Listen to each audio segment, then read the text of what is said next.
Chapter 8. A Matter of Saving Souls. As the new primary president in Colonia Suiza, Uruguay, Delia Rochon relied heavily on her lesson manual. The church had produced the handbook specifically for primary teachers and leaders living in the missions, and Delia prayed frequently about how best to use it. The manual had been written before the church's correlation committee had begun reviewing and simplifying all church materials, and it was 300 pages long. Still, Delia was grateful for the many ideas for activities and crafts it provided. Although the primary children were sometimes rowdy during her lessons, Delia was patient. If they misbehaved, she could always get their parents to help. When preparing primary lessons, Delia felt a duty to follow official church materials closely. One day, she came across instructions for holding an annual fund drive for the primary children's hospital in Salt Lake City. The drive, which had taken place each year since 1922, encouraged every primary child to donate pennies to help other children in need. Delia had never seen a penny before, and she knew very little about the hospital. Nor did she have to go looking for children in need. There were plenty in her primary class. But she and branch president Victor Solari felt she should still hold a penny drive for the hospital. Instead of pennies, Delia asked the children to donate vintenes, the coin with the lowest value in Uruguay. One of the parents made a little wooden collection box, which Delia hung on a wall in the meeting house. She told the primary that the money would help children who were ill, but she was careful not to put pressure on her class. She did not want them donating any vintenes they could not afford to give. Over the next few months, Delia did not look inside the little box or point out who was donating and who was not. Sometimes the children would bring in vintenes, and other times a parent would donate a few coins to support the primary. Occasionally she would hear the clink of a coin as it was dropped inside, and the children would clap at the sound. When the mission leaders visited the Colonia Suiza branch, Delia decided to open the box. It was much fuller than she expected. When she counted the coins, the children had donated nearly $2 American. In Delia's hands, the coins felt like a fortune. More than that, she realized, the vintenes represented the faith and sacrifice of the primary children and the children's families. Each coin was a widow's mite, given with love for others and the Savior. 2 days before Christmas in 1964, Susie Towes sat nervously on a train. Her mission at the British area office of the church building department was over. Now she was on her way back to Beverly. Her parents were glad she was finally coming home, but they were still upset that she had chosen to finish her mission against their will. She had hardly heard a word from them in 9 months. Susie did not regret her choice. Serving in the building department had brought her and hundreds of other young women and men closer to their Heavenly Father, and they returned home with stronger faith and valuable work experience. Their efforts had contributed to the completion of nearly 30 construction projects in the British Isles, including a beautiful chapel in Beverly, and more than 40 other projects were still underway. As Susie reflected on their work, a building missionary motto kept coming to mind: "As we build churches, we build people." Now, with her mission over, Susie could look forward to a new chapter in her life. A year ago, mission leaders had let her and other building missionaries return home for the Christmas season. At a New Year's Eve dance, her friend and fellow branch member Jeff Dunning had approached her and asked her to waltz. Knowing he was a member of the branch's fellowshipping committee, she had teased him. "Jeff," she said, "you don't need to carry your fellowshipping this far." They had begun writing to each other as boyfriend and girlfriend after that, and they were engaged within a few months. Jeff had even sent her a diamond engagement ring through the mail, and the postman had knelt when he delivered it. They planned to be sealed in the London Temple after Susie's mission, but since the law required them to be married civilly, they would have a wedding ceremony in the Beverly Chapel first. At Susie's request, Jeff had visited her parents several times, hoping to soften their feelings toward her and the church. At first, Susie's mother had resisted Jeff's efforts, but she soon warmed to him. When Susie arrived in Beverly, her parents welcomed her home, but they told her they would not be attending her wedding because it was taking place in the branch meeting house. Disappointed, Susie and Jeff prayed for her parents to have a change of heart. As she adjusted to life after the mission, Susie found that her branch had changed in her absence, and not just because of the new chapel. Across Britain, missionaries were now spending more time instructing prospective converts, and they taught whole families when possible. Rapid baptisms, baseball games, and the aggressive mission goals that propelled them were gone. President McKay had continued to oppose such practices and directed local leaders to reach out to the youth affected by them, making every effort to encourage these converts to stay in the church. "They are members, and we must keep them," he declared. "It is a matter of saving souls rather than statistics. We must work with these young boys and girls." 10 days before the wedding, Susie and Jeff's prayers were answered. Susie's parents decided to attend the ceremony. Her father wanted to walk her down the aisle, and her mother agreed to organize the wedding reception in the chapel. On March 6, 1965, many of Susie's friends from the church building department came to Beverly for the wedding. A week later, Susie and Jeff traveled to the London Temple to be sealed. While they were at the temple, Susie's mother cleaned up a small home the couple had purchased for themselves in Beverly. Thinking about the challenges she had overcome, Susie remembered what her mission president had told her during those difficult days. The Lord will prepare a way, and now she knew He had. The following month in Salt Lake City, Ruth Funk and the Committee over Adult Curriculum gathered nearly 24 leaders from various church organizations to propose a plan for teaching Relief Society, priesthood, and Sunday school classes. The proposal was the result of the committee's 3-year study of the church's past lesson plans. Committee Chair Thomas S. Monson, who had been called to the Quorum of the 12 Apostles a year and a half earlier, conducted the meeting. The All-Church Coordinating Council, which oversaw the new correlation program, had already introduced several important changes to the church. Among them was the creation of priesthood executive committees and ward councils to help local leaders serve together more effectively. In response to concerns about the stability of home and family, the Coordinating Council had also emphasized 2 programs, home teaching and family home evening, to strengthen gospel learning. These programs had deep roots in the church.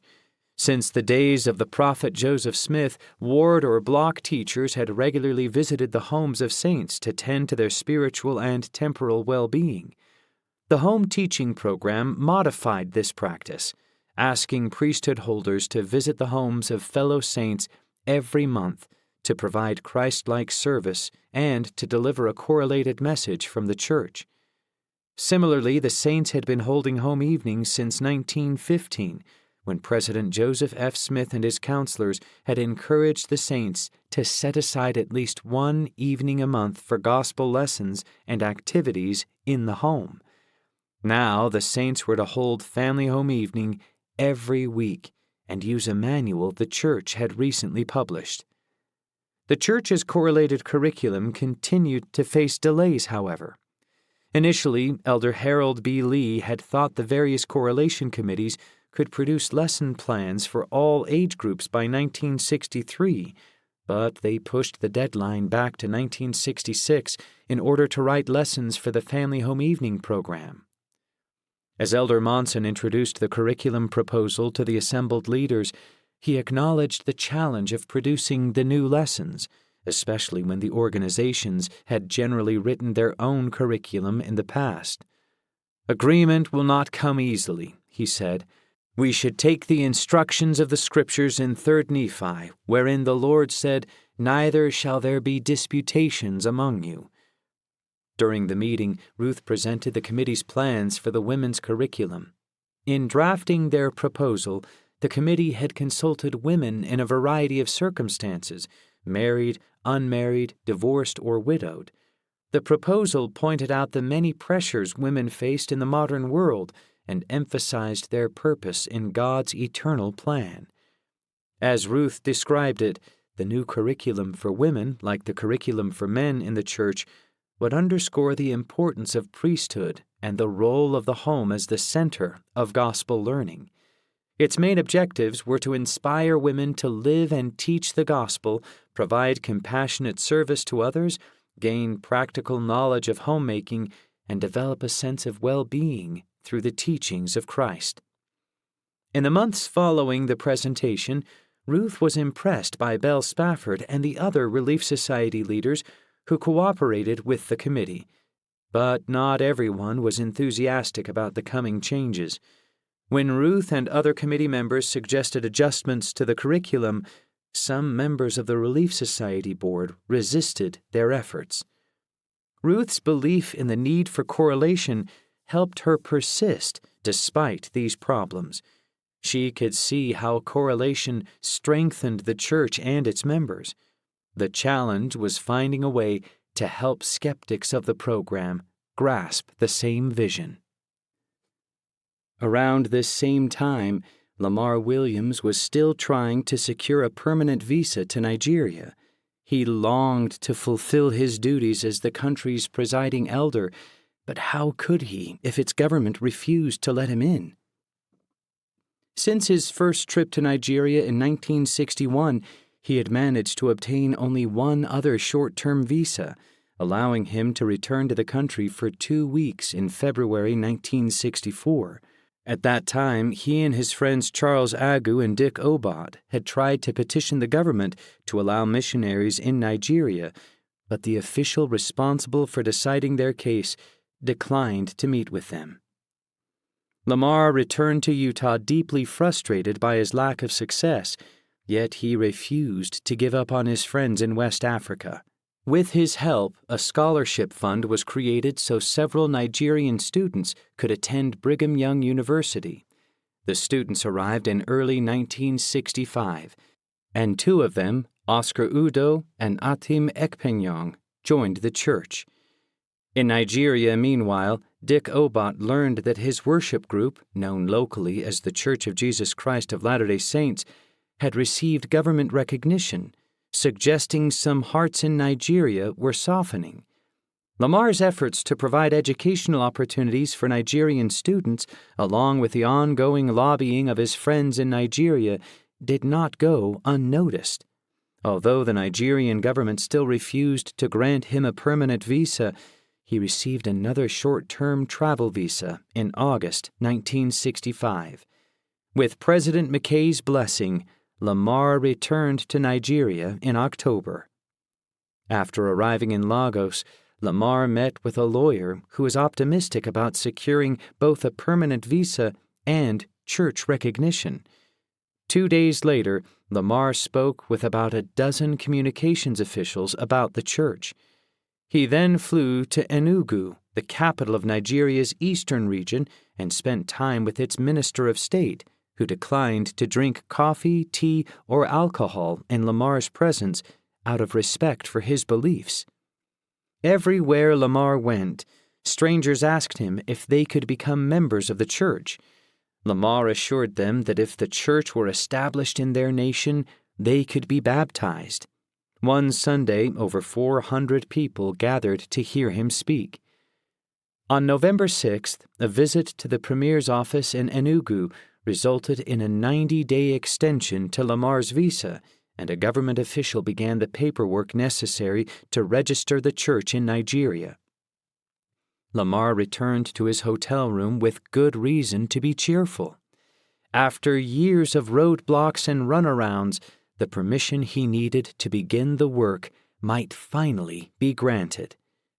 Then he heard a knock at the door. The private secretary of the Minister of State had a telegram for him from church headquarters. "Discontinue negotiations in Nigeria," it read. "Return home immediately." It was signed by the First Presidency, with no further explanation attached. At the time Lamar Williams left Nigeria, Giuseppe Oliva was living in Palermo, Italy, trusting in the promise that the church would one day come to the city. A century earlier, missionaries had tried to establish the church in Italy, but their efforts were short-lived. Many of their converts were Waldensian Protestants from northwest Italy who emigrated to Utah before missionaries withdrew from the country in the 1860s. Giuseppe was not one to sit still and wait for missionaries to return, however. Soon after arriving from Argentina, she began sharing the gospel with her relatives, neighbors, and friends. Some people were put off by her enthusiasm, and they would shut their doors in her face or demand that she leave their homes. But one day one of her brothers, Antonino Giorintano, asked why she was not attending Catholic Mass. When she told him about the church, Joseph Smith, and the Book of Mormon, he became intrigued. He had spent several years visiting different churches, but felt unsatisfied by them. After that, Giuseppe talked to him about the restored gospel almost every day. Much to her joy, he soon asked to be baptized, but without any missionaries in Sicily, there was no one who could perform the ordinance. At the time, the Swiss mission oversaw Italy and several neighboring countries, and the missionary force was spread thin. Although there were some small congregations on American military bases in Italy, the church had only recently received approval to preach the gospel in the country. The 30 or 40 missionaries serving in Italy were mostly in the north, far from Giuseppe and Antonino's island. Still, Antonino wrote to the mission headquarters, and in return, Mission President Rendell Mabee sent him some church literature and a copy of the Book of Mormon. Then, on the evening of November 22, 1965, Giuseppe was startled by an unexpected visit from her brother. Antonino told her that 2 men from the church had finally come. Giuseppe rounded up her husband and son, and they followed Antonino back to his home. One of the visitors, Giuseppe discovered, was President Mabee. He was a tall, cheerful American who did not speak Italian. The other visitor was Vincenzo di Francesca, an elderly Italian Latter-day Saint who happened to live on the island some 4 hours away. In 1910, Vincenzo had found a coverless copy of the Book of Mormon while training to be a Protestant minister in New York City. He read it eagerly and embraced its message of Jesus Christ. Sometimes he even preached from the book, and upon returning to Italy, he learned more about the church and made contact with it. After years of waiting for someone with priesthood authority to come to Sicily, he was baptized at long last in 1951. Giuseppe and her family talked with Vincenzo and President Mabee for several hours. Then the mission president concluded that Antonino was ready for baptism. Early the next morning, Giuseppe, Antonino, President Mabee, and Vincenzo purchased some white clothes and took a taxi to a quiet bay up the coast where they could hold the service. A small cove provided a dressing room, and rocks along the shore offered a place for Vincenzo to sit and act as witness for the baptism. President Mabee and Antonino hobbled hand in hand over the beach's small, sharp rocks. Battling the cold and rough waves, President Mabee spoke the baptismal prayer and lowered Antonino into the water. The men then returned to shore and changed into dry clothes, and Vincenzo confirmed Antonino a member of the church. Joy and love filled Giuseppe's heart as she watched the service. Later, she sent an emotional letter to her daughter Maria, who was still living in Argentina. Antonino had joined the church, she exclaimed. He was the first person baptized since she returned to Palermo.